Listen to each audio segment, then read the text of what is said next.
성부와 성자와 성령의 이름으로 아멘. 오늘 주님 저희들 모든 일과를 마치고 또 당신의 말씀 또 당신의 말씀을 또 공부하기 위해서 이 자리에 모였습니다. 저희들 특히 오늘 말씀을 통해서 특히 마태복음을 마감하면서 저희들의 마음을 열어주시고 특히 유대인들과 또 해외에 있는 교포들을 위해서 복음을 또 편집하고 또 집필한 마테오의 열정을 저희들 본받게 해주시고 무엇보다 우리의 삶이 하나님이 중심이 되고 그분의 아드님 예수님이 우리의 참 삶의 중심이 될 수 있도록 우리를 이끌어 주시고 이 시간 축복해 주소서. 우리 주 그리스도를 통하여 비나이다. 아멘. 성부와 성자와 성령의 이름으로 아멘. 오늘 사실 제가 휴가 중이에요. 그래가지고 오늘 올까 말까 해서 또 작은 신부님이 자기가 강의를 할 수 있다 그래가지고 젊은 신부님한테 맡겨 그러다가 그래도 와야 되겠다 해서 지금 중단하고 지금 이곳에 잠깐 와서 틈틈이 준비를 했는데 주로 다닌 건 산에 다녔고요. 근데 이렇게 열심히 준비한 게 안 나타나네. 예, 그래서 안 되면 이가 없으면 어떻게 해요? 네, 녹음되는 거 잘 기억하시고 대답 잘 하셔야 돼요. 그래서 우리가 오늘 특히 마태복음을 마감하면서 우리 마태복음 전체가 몇 장으로 되어 있죠? 예, 1장부터 또 5장이라 그러실 날이죠. 1장부터 28장으로 되어 있고요. 특히 우리 마태복음은 다른 복음하고 뭐 거의 같아요. 우선 예수님 탄생하신 곳을 이제 베틀레헴으로부터 시작해서 그 베틀레헴으로부터 시작한 연유를 바로 다윗 가문이라는 것을 내세워서 이렇게 했다. 그리고 그 대상이 유대인들이기 때문에 특히 구약 성서에 이렇게 해서 굉장히 이렇게 잘 했어요. 여러분들 드린 그 유인물의 마무리라는 곳에 이렇게 보면은 그 위키스라는 그 백과에서 그 제가 인용을 했어요. 내용이 좋아서.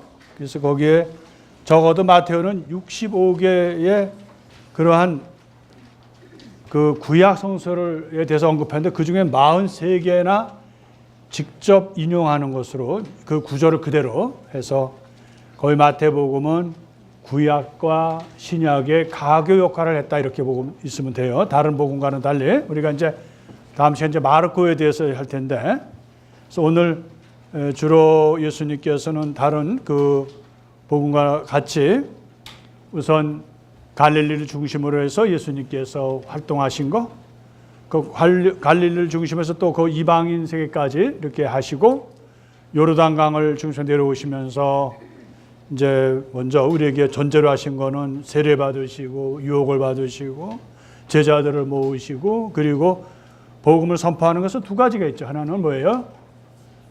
바로 하느님의 말씀을 선포한다는 것. 진정한 하느님의 말씀이 그 백성들에게 어떤 것을 의미하는지에 대해서 상세하게 주님은 하느님 나라와 연결시켜서 말씀해 주시고요. 그리고 다른 예언자들이 감히 하지 못했던 그런 병든 사람들, 특히 소외되고 또 사람들로부터 잊혀지는 그런 사람들을 위해서 당신이 몸소 그들을 고쳐주시고 그들에게 기쁜 소식을 전해주시고 위로와 희망을 주셨다 하는 이야기. 그리고 오늘 우리가 이제 해야 할 일은 이제 20장에서 26장의 것을 우리가 하겠죠. 그런데 여기에서 특히 예수님께서 예루살렘을 입성하셨다는 얘기서부터 예수님께서 많은 그런 그 준비를 하셔요. 그래서 사람들에게 마지막으로 그런 그 예루살렘에서 여러 가지로 말씀하시고 우리가 좀 이따가 이제 보겠는데요. 그리고 특히 예수님의 이제 유다인들이 배척을 하죠. 예수님만큼 반대를 많이 받으신 분도 없을 거예요.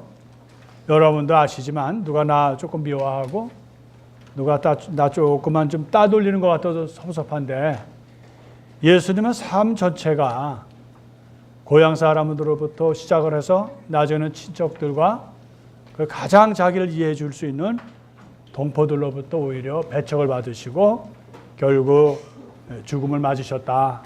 예언자들이 가셨던 그 길을 예수님은 종합해서 그것을 말씀하시고 예언되었던 일들을 성취하시면서 세례자 요한이 이제 그것을 마감해주고 예수님은 그것을 다시 당신의 시대에서, 신약 시대에서 그것을 이룩하셨다는 얘기입니다. 예수님은 우리들에게 바로 순환과 죽음 그리고 부활이라는 그러한 것을 주제를 20장에서 28장에 이르는데, 특별히 우리가 21장에서부터 25장까지는 오늘 해야 할 일은 예수님께 예루살렘에서 아까 말씀드린 대로 마지막으로 예수님께서 이제 거기 백성들에게 가르치셨다는 거예요. 여러 가지 비유를 들어서도 말씀하시고, 그리고 당신의 죽음에 대해서 특히 종말론적인 그런 문학적인 그런 표현을 통해서 이제 예루살렘이 결국 70년대 기원 후 70년에 망하잖아요. 그것을 멸망하시는 것을 예고하셨고, 그것뿐만 아니라 세상 종말에 대해서도 말씀하셨어요. 이 이야기는 이제 우리가 또 나중에 다시 기회가 있으면 하겠지만은 요한복음록에서도 이제 7 교회에 보내는 그러한 그 편지 형식으로 보냈는데 거기에도 세상 종말에 대해서 이렇게 얘기하고 있다는 거. 그리고 이제 26장부터 28장은 우리 복음의 가장 핵심인 예수님의 순환, 고통과 그리고 당신이 여러 가지 억울한 가운데서도 체포되시고 많은 고통을 당하시고 사람들로부터 업신여기셨죠. 그리고 바로 십자가에 돌아가시고 말씀하신 대로 사흘 만에 부활하셨다라는 거. 요한복음과는 조금 다르게 짤막하게 썼어요. 부활 후의 이야기를. 그런데 거기에서 주로 얘기는 바로 유대인들이 날조한 것 아닌 거죠. 예수님 부활이 물론 하셨는데 또 예수님 시체를 꺼내가서 제자들이 혹시 그 사기꾼들이 또 사기를 친다는 걸 막기 위해서 그들이 경비를 섰어요. 경비를 섰던 그 사람들이 오히려 그 사람들 거꾸로 어떻게 돼요? 날조를 하는 거죠. 재미있는 거죠. 그 뉘앙스가. 제자들이 하면 안 되고 우리가 하는 건 날조가 아니다. 우리는 정당하게 유대교를 보호하고 그리고 그들로부터 그래서 우리가 좀 온전히 유대교를 보존하기 위해서 그렇다 이런 명분을 세우긴 하지만 결국 날조는 날조거든요. 결국 예수님 부활하셨는데도 목격했던 경비병들은 오히려 거꾸로 예수님께서 훔쳐갔다. 그게 사실 자기들이 훔쳐갈까 봐 경비를 섰는데 오히려 그것을 거꾸로 돈을 받고 그렇게 시키는 대로 해서 오늘날까지 유대인들에게는 그것이 예수님의 시체를 제자들이 훔쳐가서 퍼뜨린 것이 그리스도교다 이렇게 얘기를 하고 있습니다. 그래서 마테오는 억울한 거죠. 왜냐하면 예수님께서 돌아가신 것도 억울해 죽겠는데 돌아가시고 나서 부활이 분명히 있는데도 그것을 유대인들이 자기들의 종교에 부합된다고 해서 사실을 왜곡시킨 것에 대해서 그 마태복음만이 유일하게 유대인들을 대상으로 너희들이 이렇게 억울하게 죽인 예수 그리스도는 사실은 말씀하신 대로 부활하셨는데 너희들에 의해서 결국은 다시 날조의 이야기가 되었다. 왜곡된 이야기로 되었다. 이렇게 해서 마무리 짓습니다. 그렇지만 다른 복음과는 다르죠. 이 유대인들을 대상하고 있기 때문에 상세하게 예수님의 그 순환과 죽음과 부활에 대한 이야기를 아주 상세하게 잘 썼어요. 그것은 왜냐하면 동포인 유대인들을 대상으로 하기 때문에 그들을 설득하고 그들에게 올바른 것을 가르치기 위해서 마테오는 그렇게 했다는 거. 우리가 그런 마테오 복음의 정신을 이해하면 마테오 복음을 이해하는 데 많은 도움이 된다고 봅니다. 이해하시겠어요? 예, 제가 가르쳐 드렸잖아요. 이해 못한다고 하셔야지. 예. 그러면은 오늘 이제 제일 예수님께서 우리들에게 주시는 교훈은 하느님 나라에 대해서 많은 것을 할애하셔서 가르쳐 주셨다는 거예요. 근데 하느님의 나라에 대해서 예수님 그냥 가르치지 않으시고 그들의 율법이나 이런 지식이 없기 때문에 그들에게 아주 자연스럽게 파라볼, 그러니까 비유를 들어서 말씀하셨다는 게 독특하시죠. 그것은 뭔가, 그것은 종래의 랍비들은 율법을 중심으로 해서 어려워도 너희들이 오라고 그런 건데 예수님은 쉽게 그것을 가지시고 오히려 백성들 편으로 가셔서 다른 랍비와는 다르게 쉽고 아주 중요한데도 그것을 사람들이 모두 이해하도록 가르치셨다. 그래서 그 비유법을, 그 말씀하시는 그 형식을 비유법으로 말씀하셨다. 그래서 우리가 다시 새기면은 예수님은 하느님 아버지를 바로 아버지로서 멀리 계시는 그런 구약의 의롭고 또 정의로우시고 사랑이 있으시지만 가까이 하기에는 엄청 어려운 하느님을, 당신의 아버지를 바로 우리의 아버지로 소개해 주시고 제자들에게도 같이 아버지의 사랑으로 초대해 주시고 제자들을 따르는 사람들에게도 하느님을 아버지로 부를 수 있도록 그렇게 초대하신 것이 예수님 첫 번째 하시는 큰 일이시고요. 하나는 하느님의 나라에 대해서, 그것이 바로 다가올 하느님의 나라를 비유에 대해서, 그래서 여러 가지 우리가 중에서 씨 뿌리는 사람의 비유, 또 가라지와 그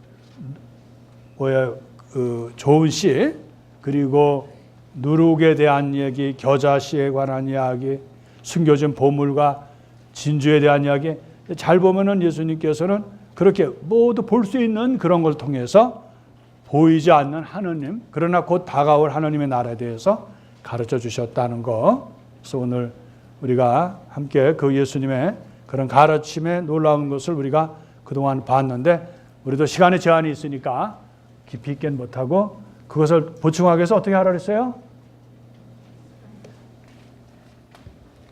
써보라 그랬죠. 제가 묻는 말이 이게 어렵습니까? 구약적인 것도 아니고 직접 한번 써보시라고 해서 필사해라고 해서. 여기 혹시 필사 안 하신 분 있어요? 아직까지? 없으시죠? 들지 마라 제발. 네. 그럼 저와 같이 여러분들은 적어도 성경 공부하는 분들은 듣지 않아 진짜 잘하셨어. 그래서 제발 그것을 좀 써주셔요. 같이 써주시면 여러분들이 우리가 하는 이 성경이 지금 시간이 제약되어 있어요. 1시간. 그러면 1시간 동안 뭘 다 하겠어요. 그렇지만 여러분들이 오늘 가르쳐 드린 거를 이제 유인물을 해서 드렸잖아요. 그죠? 읽으시는데 잘 못 알아듣기 위해서 아직 많은 양을 드렸다고. 알았어요? 그래서 제일 중요한 건 성경을 읽는 거예요. 소리내서 읽고, 다음에 우리가 이번에 처음으로 사복음을 필사하는 거예요. 그래서 옛날 그 구약에 있는 사람들, 또 신약에 연결되어 있는 구약의 율사들을 보면 그것을 읽어요. 한번 크게 성경을 읽기 전에 그걸 읽고, 이제 그것을 이제 쓴 그 신하고 회당에 이제 한번 예루살렘에 있을 때 한번 그걸 방문했는데, 이렇게 창고 같은 게 하나 있어요. 그 회당 옆에. 그래서 그 필사하는 사람들은 그 평생을 필사를 하는 거예요. 성경을. 어떻게 하느냐? 원래 있던 이제 낡은 성경을 펴놓고 이쪽에는 이제 새 저거를 놓고는 거기다 목욕탕을 조그맣게 만들어요. 그래가지고 거기 가서 목욕을 해요, 먼저. 여러분들도 그렇게 하시라는 건 아니에요. 필사할 때 목욕하고 나와서 또 하라고 하는. 여러분 그거 한번 돌아가셔. 왜? 이 사람들을 하려면 어떻게 하냐면은, 너무 재밌는 거는 목욕을 하고 와서 이제 그거 자기가 쓸 거를 읽어요. 먼저 읽고 와서 써요. 이렇게 쓰고 하느님 말씀만 나면 어떻게 한다 그랬어요? 다시 목욕을 해요. 하느님, 우리의 하느님, 그러면 하느님하고 갔다 와서 또 우리 하느님은 하고 또 와서 또 하고 왔다는 거예요. 목욕은 굉장히 많이 한 것 같아. 예? 여러분 그렇게 하실래요? 목욕하시고. 예? 그래서 그만큼 정성을 다했다는 거, 하느님 말씀에 대한 거. 그래서 그 옆에 있는 창고는 뭐냐면, 쓰다가 틀리면 어떻게 해요? 이게 통이에요, 통. 이렇게 우리처럼 지금 1페이지만 하나 벗어내고 하는 게 아니라 통다지기 때문에 한 두루마리가 틀리면 어떻게 한다 그랬어요? 처음부터 다시. 그래서 그걸 다 갖다가 어디다 넣냐면 하늘 말씀이니까 그 창고에다 보관을 해요. 그래서 이제 그 공동체 누가 돌아가시잖아요. 그러면 그것을 수의할 때 그걸 쓰셨다고 그래요. 그만큼 이스라엘 사람들에게 여러분들 저기 성지순례 갈 때 수박 겉핥기술 가서 이렇게 뭐 사진 찍고 그러시면 안 돼요. 예? 사진 찍으시면서 그 뒤에 있는 배경도 보셔야 된다고. 그래서 이스라엘 시골도 한번 좀 가보셔야 돼요. 특히 사마리아를 한번 가보셔야 되는데 다음에 여러분 성지순례 가실 때 사마리아는 꼭 들리셔요. 왜 가셔야 돼요? 예수님께서 거기 지나갈 때 거절당한 곳인데 거기에 모세 육경이라고 그래요. 5경이라고 해도 6경. 자기들만의. 그리고 거기에 많은 것이 보관되어 있어요. 이스라엘 사람들 유배를 떠났을 때 바빌론 유배를 떠났을 때 그들은 거기를 지켰거든요. 나중에 그들이 성전을 질 때 우리도 같이 좀 짓자고 했다가 갈등이 있어서 에즈라 느헤미야 때 많은 어려움을 겪었던 데이지만 그러나 사마리아 사람들은 나름대로 성경을 구약 성서를 잘 보존하고 믿었고 그 필살했던 사람들이에요. 그래서 여러분들 성지순례 가면 사마리아도 잊지 마셔요. 예. 안 가실 것 같은데. 그러면은 오늘 우리가 저기 준비한 걸 보면서 한번 오늘 마태복음 마감. 마태는 뭐로 마감하죠? 부활하시고 높은 곳으로 오르셔서 제자들에게 이제 복음을 선포하시도록 당신께서 제자들을 가르치시고 또 보여주시던 모든 것을 이제 세상 끝까지 복음을 선포하라는 사명을 주시는 것으로 끝납니다. 그래서 오늘 예수님은 예루살렘에서 입성하셔서 많은 것을 가르쳐 주시고 그리고 당신이 십자가에 못 박히시고 돌아가시고 그리고 부활하신 다음에 제자들에게 소명을 해 주셨다. 소명을 주셨다. 이게 오늘의 우리 주제이고 결론을 또 우리가 해야 되는데 오늘 우리 마태복음 21장부터 28장이고 또 마태의 결론을 이제 맺는 날입니다. 마태복음서가 그리고 예수님의 예루살렘에서 마지막 가르침이죠. 순환과 죽음과 그리고 부활로 나눌 수 있다는 거. 어떻게? 21장부터 25장 아까 말씀드린 대로 마지막으로 가르치신 거와 당신 직접 고통을 받으시고 또 순환을 받으시고 또 십자가에 돌아가시고 죽음으로부터 그리고 부활하셨다라는 거.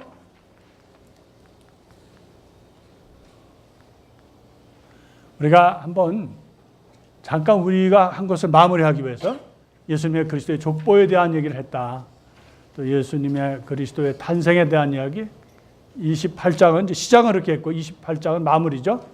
부활하신 거 그건 다 마찬가지 마르코, 루카, 요한도 다 이거 예수님 부활해서 아주 상세하게 하죠.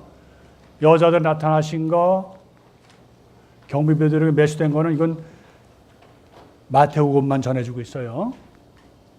다른 복음 제자들 나타나서 소명을 주시는 거 이것이 마지막이다.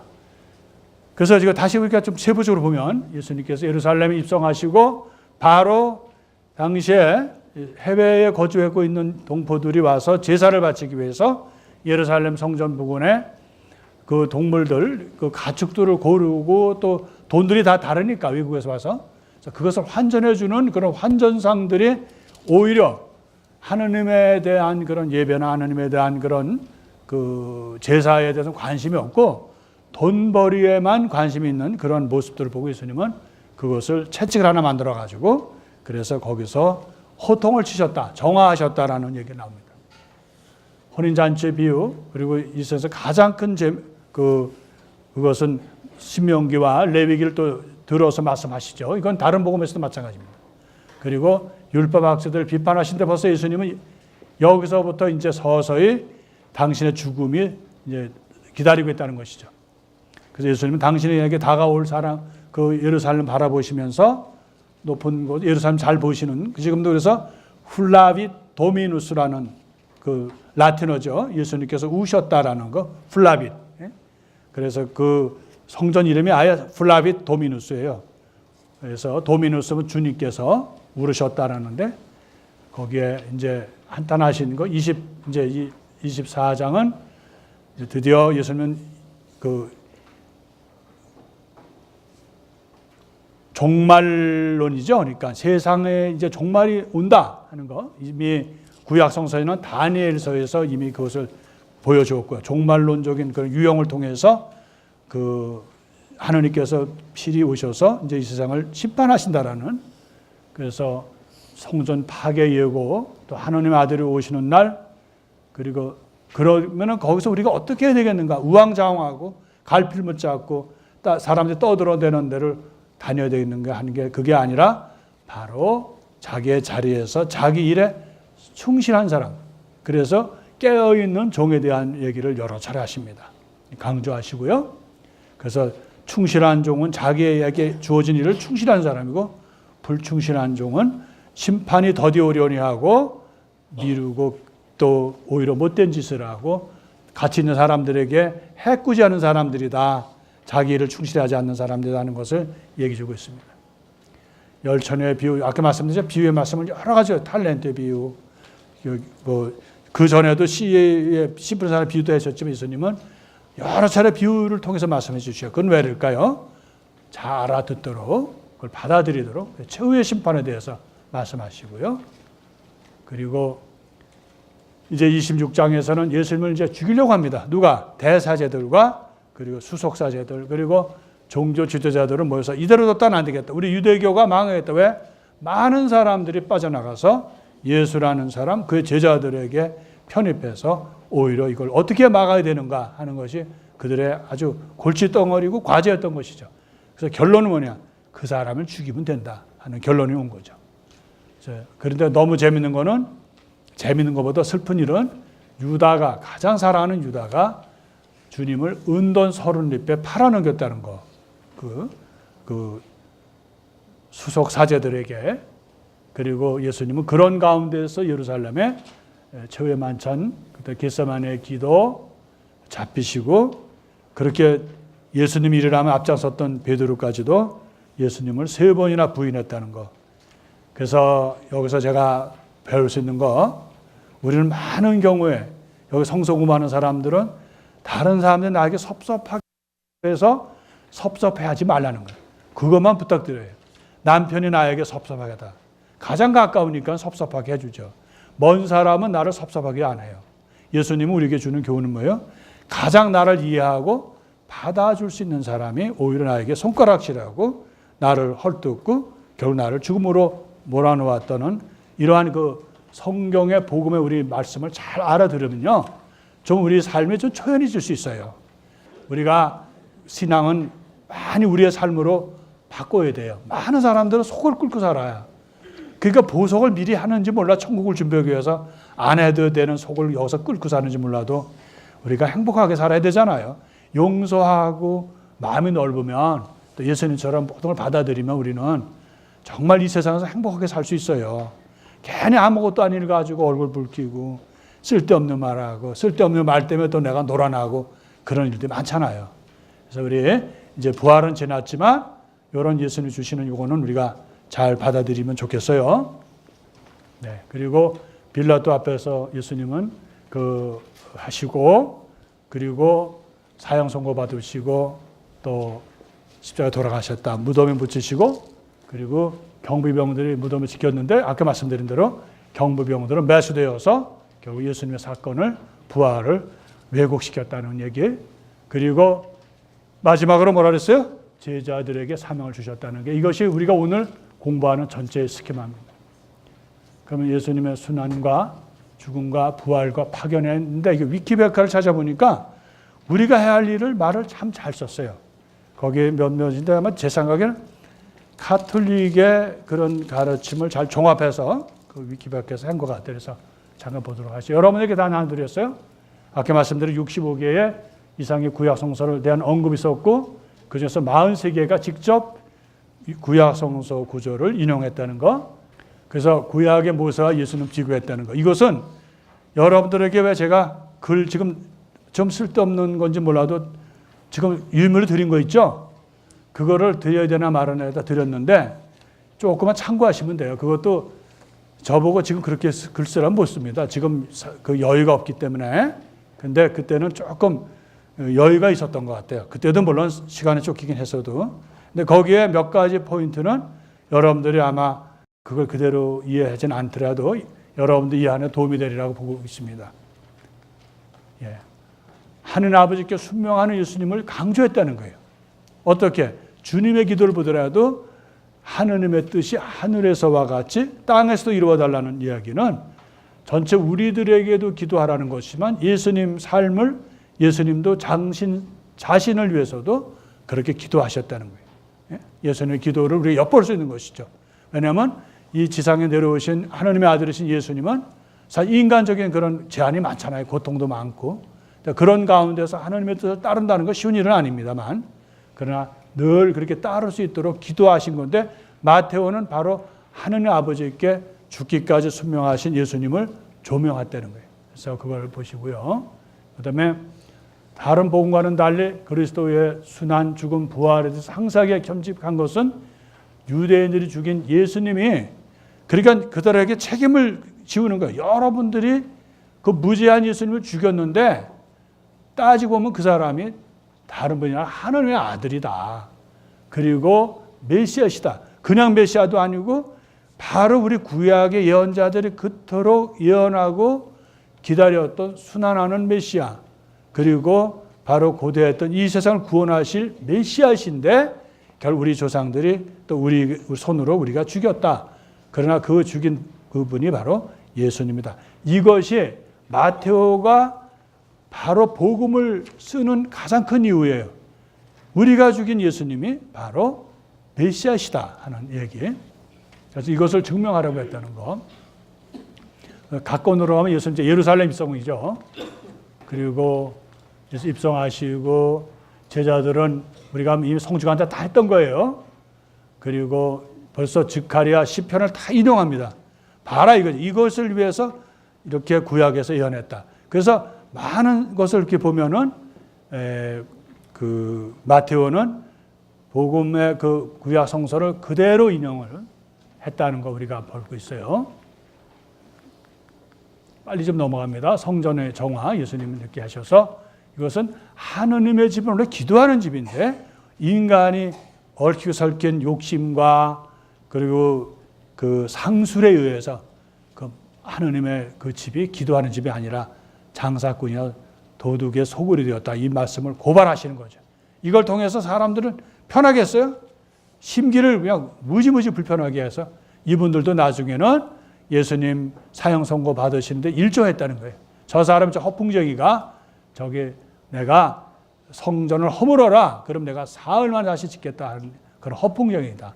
우리가 그토록 우리 조상들 오랫동안 몇십 년을 지은 건데 지가 뭔데 그러냐 해서 한 거예요. 근데 예수님 말씀하신 거는 제자들도 나중에 복음을 통해서 알았지만 그것은 바로 당신 몸을 두시고 하신 말씀이다. 성전이라는 것은 눈에 보이는 그러한 예루살렘의 성전이 아니라 그것이 허물어지고 사라지더라도 바로 당신 몸은 부활하셔서 우리 교회의 바탕이 된다는 것을 알려 주신 거다는 거. 이사야서에 있었던 것을 그대로 인용하죠. 그래서 우리는 그걸 잊으시면 안 돼요. 구약 성서를 많이 인용하는 것은 바로 유대인들. 그래서 유대인들은 두 가지가 있는데 뭐가 있을까요? 첫째는 뭘까요? 유대인들. 바로 우리 그리스도교 예수님을 배척했듯이 우리 그리스도교를 배척하는 유대인들. 또 하나는 누굴까요?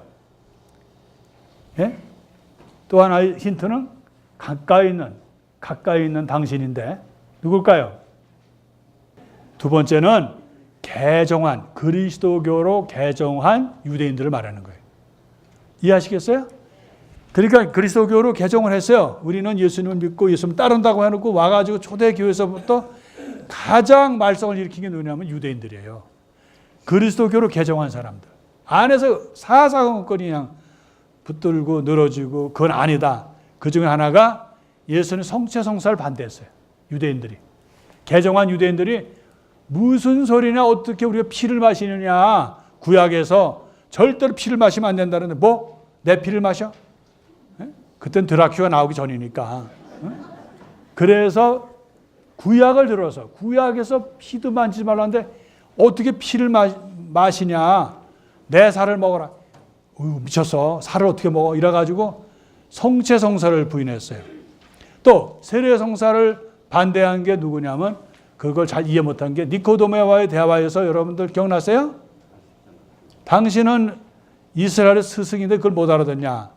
다시 태어난다는 게 뭐라 그래요? 내가 어머니 뱃속으로 다시 들어가야 되냐? 이렇게 나오잖아요. 유대인들은 하여튼 많은 걸 반대했어요.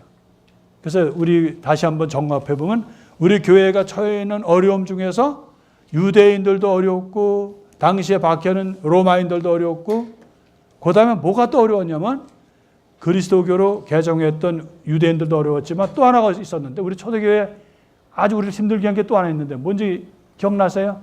이건 아시겠죠, 우리 교우들이. 우리를 힘들게 하는 게 초대교회를 아주 흔들어 놓은 게 있는데 첫째는 아까 말씀드린 대로 개종한 유대인들. 또 하나가 뭐가 있을까요? 이단인데 이단 중에 구체적으로 영자 씨? 영철 씨? 그노시스. 영지주의. 그것은 힐랍의 철학과 동방의 사고를 융합해서 만들었는데 아주 그 가르침은 교묘해서 예수님의 부활에 대해서 육체의 부활. 예수님은 그 아주 죄스러운 육체로 부활할 수가 없다. 얼마나 힐랍 철학의 그 육체는 하나의 죄예요. 특히 플라톤에 있어서는 육체는 우리를 가두고 있는 감옥으로 표현을 해서 그러니까 부정적이죠. 그런 영향을 받았던 그노시스에서 예수님께서 육체를 가지고 부활하셨다 그러니까 반대한 거예요. 그래서 우리가 지난번에 여러분들 강론 때도 말씀드렸지만 요한복음은 20장 31절에서 끊었지만 그걸 다시 연장해서 21장을 쓴 건 뭔가 예수님께서 분명히 육체를 가지고 부활하셨고 갈릴레아에서 나타나셨고 그들이 보는 앞에서 같이 식사도 하시고 그분이야말로 부활하셨어도 우리와 똑같이 육체를 가지신 분이라는 것을 증명하기 위해서 그것을 더 첨부했던 거예요. 그거 아실 텐데요. 겸손해서 말씀 안 하시는 거죠? 혹시 내가 너무 잘 알고 있는 거 보여줄까 봐. 전 그렇게 알겠습니다. 네. 그러면은 여기에 두 아들의 비유, 그것은 이제 하느님의 말씀을 못 받아들이면서도 끝까지 실천하는 사람, 회개하고 실천하는 사람이 그것이 바로 하늘 나라로 가는 길이다. 말만 해놓고 안 가는 큰아들보다는 안 간다고 해놓고 간 아들이 낫다 하는 얘기 있고 그 다음에 뭐가 있죠? 이거는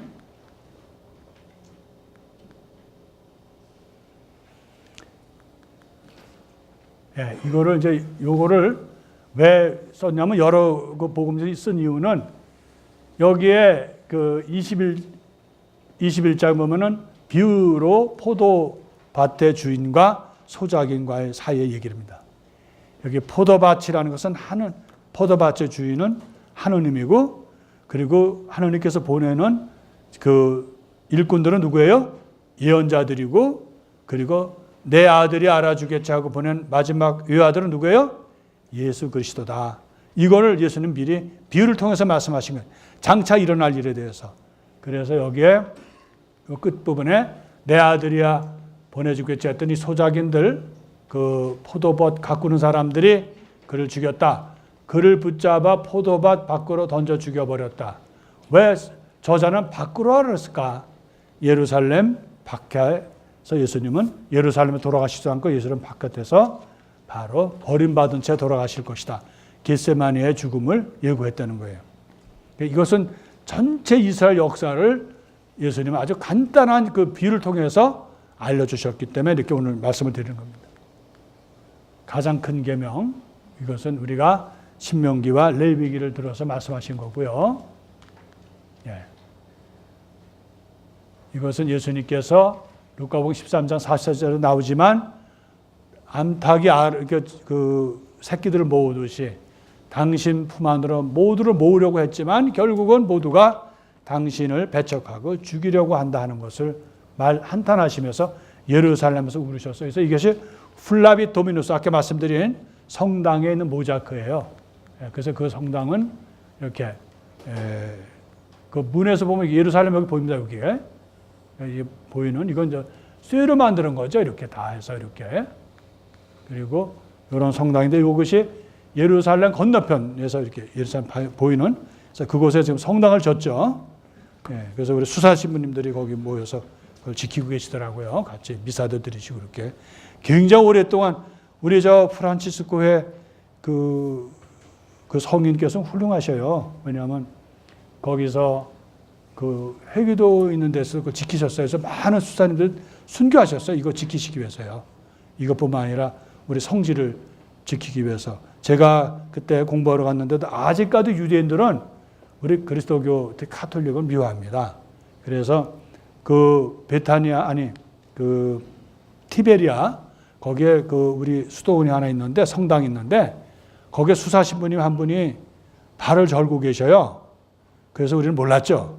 나중에 들어보니까 청년 때 아주 꽃다운 나이에 수사님으로 와서 거길 지키는데 유대인들이 와서 그 막 행패를 부리니까 그 위층에서 아마 그러지 말라고 그러다가 거기 던져버렸대요. 2층에서 수사님을. 그래서 그런 말을 뭐래 뼈도 못 추진다 그러지. 근데 또 그분이 또 그리고 다시 또 가셨대 그 위로. 나중에 유대인들이 다 포기를 했다는 거 아니에요. 갖다 던져버렸는데 또 와서 또 아주 몸이 만신창이 되셨어요. 다 뭐 부러지고 그랬는데도 다시. 그래서 아예 유대인들도 포기를 해서 그렇게 해서라도 거기를 성지를 지켰어요. 그래서 예루살렘 가시면 사진만 찍지 마시고 그런 데도 골고루 다니시고 우리 교회 역사 안에서 얼마나 성지를 지키고 예수님의 삶을 기리기 위해서 얼마나 많은 목숨을 잃었는지에 대해서 여러분들 아셔야 돼요. 사진만 찍지 마셔요. 예. 이렇게 부르신 거예요. 예. 암탉이 제 병아를 날개 밑으로 모두 내가 몇 번이나 너희 자녀들을 모으려고 하였던가 하는 거. 예. 성전 파괴 얘기를 하시고요. 이게 이제 성전이고 불이 나고 파괴된 그런 것을 예고했다는 거. 예. 예수님께서 하느님의 아들이 오는 날 이것도 묵시에 그런데 세상 징조는 뭐 저 자연에 아주 많은 변화를 주면서 두려움을 주는다. 그러나 너는 두려워하지 마라. 왜냐하면 그것은 하느님의 아들이 나타날 때는 잘 산 사람들은 그것을 기쁘게 받아들일 것이지만 잘 못 산 사람은 두려움으로 죽음으로 받아들일 거는 좀 예고죠. 우리로서는 좀 두렵죠. 예수는 두려움을 주려고 한 건 아니지만 강조하시기 위해서 그만큼 우리가 이 세상 살면서 정신 차리고 살아라는 얘기죠. 너무 흥청망청 세상이 말하는 대로 살지 말라는 뜻으로 이렇게 말씀하신 거예요. 깨어있어라는 거 아주 중요한 얘기죠. 그래서 우리가 깨어있는 것의 가장 큰 특징은 기도하는 사람이 되면 되죠. 왜냐하면 우리가 죄인이고 우리가 부족하기 때문에 항상 우리가 원하는 대로 살 수가 없어요. 우리는. 그러나 하나님과 함께하는 시간이 바로 기도였는데 기도를 통해서 하나님은 우리에게 힘을 주시고 또 우리에게 올바른 길을 갈 수 있도록 용기를 주셔요.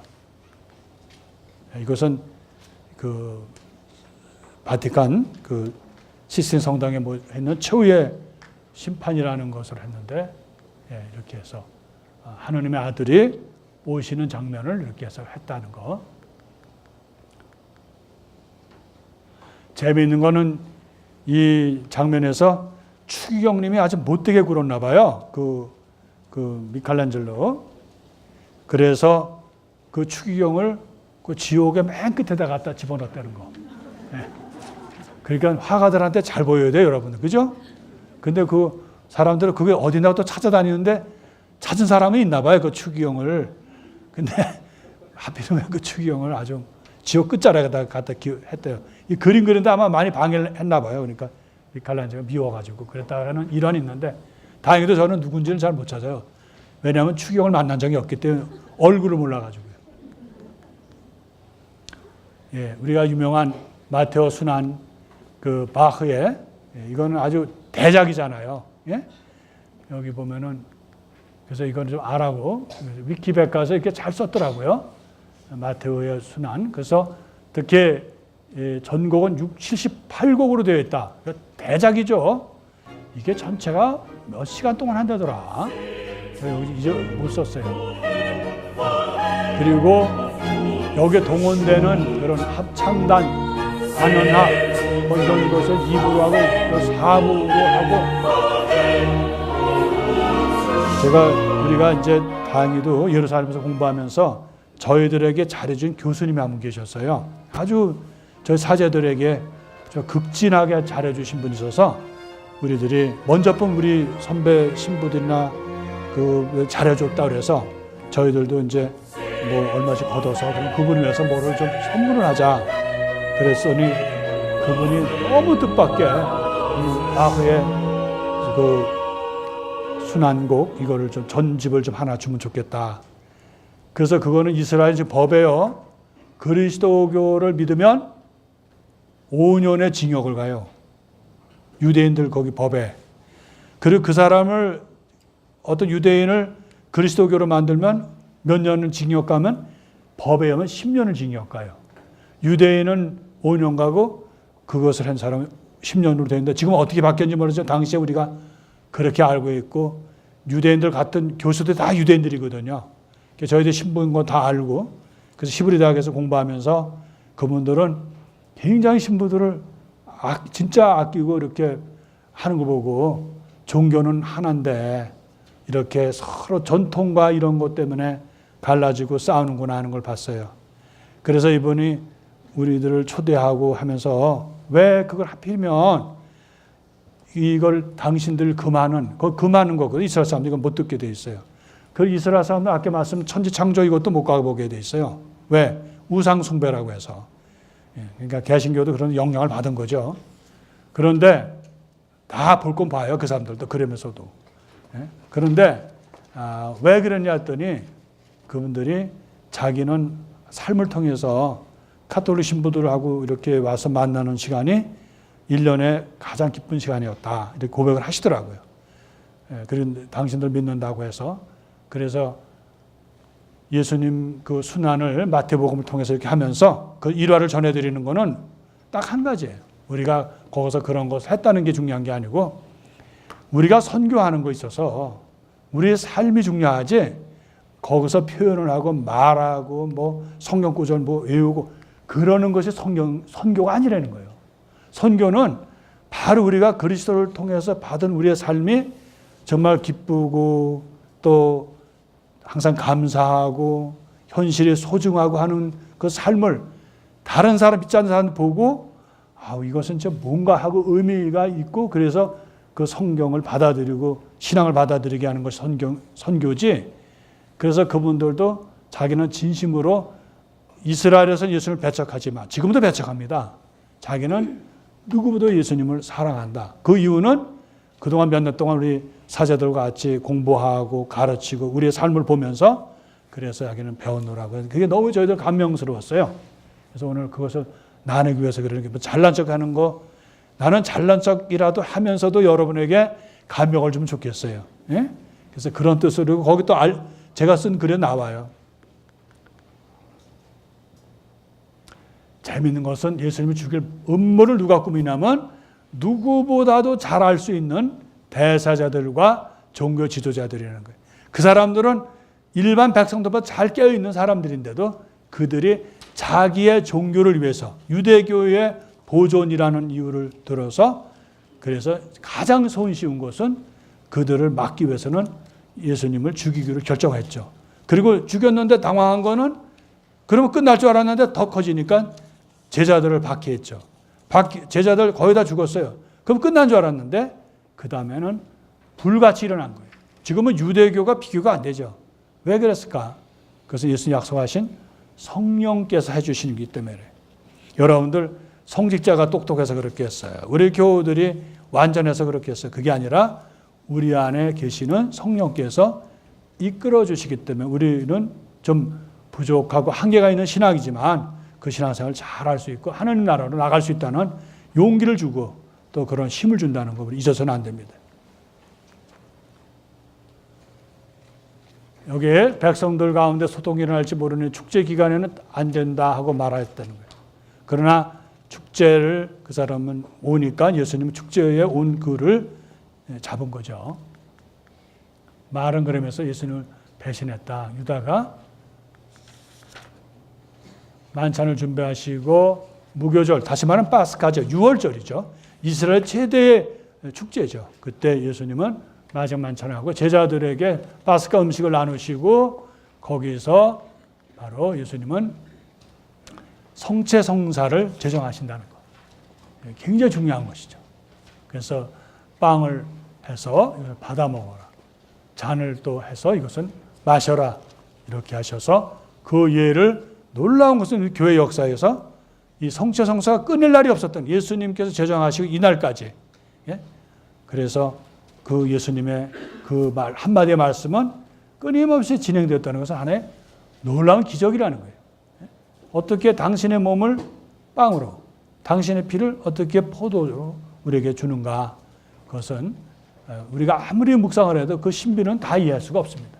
그러나 우리가 한마디로는 예수님의 놀라우신 선물로 받아들이는 거죠. 우리가 언제 어디서라도 우리가 성체성을 통해서 예수님을 모실 수 있고 그 말씀을 통해서 우리가 그 삶에 참여할 수 있다는 건 사실 여러분들이나 저나 축복받은 사람들이라는 거예요. 그러나 이것이 있기까지 예수님은 피땀을 흘리셨다는 거. 너무너무 좋은 것은 이게 가장 위로가 돼요. 제자들은 잤다는 거. 이 제자들께서 기도하셨다면 우리가 얼마나 피곤하겠어요. 그래도 예수님께서 거기서 그 기도하시고 제자들은 한 번도 아니라 3번이나 오십니다. 예수님. 얼마나 괴로우시면 그 제자들 의지하시기 위해서 야 나중에 기도 좀 해줘라고 한번 자거든요. 예수님 또 가서 기도하시고 또 한번 또 자고. 그래서 제자들의 변화없는 건 뭐예요? 변화없이 잔다는 거. 제가 예루살렘에 그때 당시에 우리 그 교수 신부님께서 거기에서 교회법 가르치다 거기로 가셨어요. 그래서 그걸 몰랐는데 그 교수님께서 너무 반가웠는데 그 교수님이 이제 저에게 그때 사제서품이 그때 지금 생각하면 너무 무섭죠. 그때가 아마 3주년인가? 4주년인가? 그 사제서품이라 가지고 지금 저는 이것도 또 이것도 좀 두꺼운데 여기다 와이셔츠에다가 아주 멋있게 하고 간다고 로만 칼라만 이렇게 하고 갔는데 밤을 새우라 그러더라고요. 그 세퍼클 처치, 그러니까 무덤 성당에서 그 시민 거기서 일하시니까 그 시민이 백으로 그래서 거기서 저녁에 수도원에서 저녁을 준다 그래서 기대를 갔는데 빵 요만한 달랑 반쪽에다가 뭐 요거 가져서 배고파서 죽는 줄 알았어요. 그래고는 거기 앉아서 기도하라 그래서 저는 이제 십자가 길을 거기 올리브산에서부터 쭉 해가지고 와서 수도원에서 저녁 식사를 품있게 하고 품이라는 건 빵 반쪽에다 이렇게 먹은 거. 그리고 그때 큰 실수는 신부님이 모포를 줄까 할 때 네 그래야 되는 건데 그때 군정신문 마친 지 얼마 안 돼가지고 군인 정신을 한다고. 그래 군인 정신을 망한 게 접니다. 그래가지고 그러고 제가 젊은데요. 그때 20대였거든요. 제가 젊은데 신부님 괜찮습니다. 우선 그 문이 걸려요. 9시면. 빗장이 걸려가 나가지도 못하고 못 들어가요. 그 큰 성당에 혼자 있는 거예요. 수사님들은 다 수도원으로 가시고. 거기 앉아가지고 기도하는데 제일 중요한 게 춥더라고요. 그때 12월 달이었거든요. 추워가지고 저는 그때 이가 이렇게 탁탁탁 소리 난다는 거 그때 체험했어요. 어디서 나는 소리인가 했더니 제 입에서 나는 소리야. 그래가지고 너무 추우니까 졸더라고요. 그래서 예수님 그 십자가 밑에 묵상하다가 그게 아주 언덕이 있어요. 뭐 가보시면 알지만은. 거기서 굴러 떨어질 뻔해서 졸다가. 그래서 그때 얻은 결론은 여기 제자들이 졸았다는 게 얼마나 큰 위로가 되었는지. 알았죠? 그러니까 우리도 조는 거에서 자랑할 건 아니지만 우리가 부족하다고 너무 의기소침할 필요는 없다는 거예요. 부족한 가운데도 우리를 불러주신 것에 감사하면 되죠. 예수님께서 기도하시고 여기서 말씀에 첫 번째, 두 번째, 세 번째 그리고 나중에 나를 파다 넘길 자가 오니까 이제 나가자 이렇게 말씀하십니다. 가까이 왔다 하고. 그래서 어느 그 표현은 일어나 가자 이렇게 이게 표예요. 순환을 두려워하지 마라. 예수님도 그렇게 나가셨으니까 우리에게도 오는 고통과 어려움을 향해서 우리가 일어나서 가자는 그 표를 삼은 그 수도회 표를 한 본 적이 있습니다. 어느 그 입구에다가 예수님 잡으러 왔잖아 이렇게. 그래서 예수님이 무슨 강도를 잡으러 왔냐 왜 이렇게 횃불에다가 뭐 몽둥이에다가 온갖 무기를 가지고 왔냐 이렇게 하시며 이건 우리에게 큰 예수님께 입맞춤하면서 요분이 바로 예수라는 걸 알려줌으로써 팔아넘기는 장면이라는 것이죠. 우리에게 참 많은 걸 주는 것 같아요. 그죠? 잡히시고요.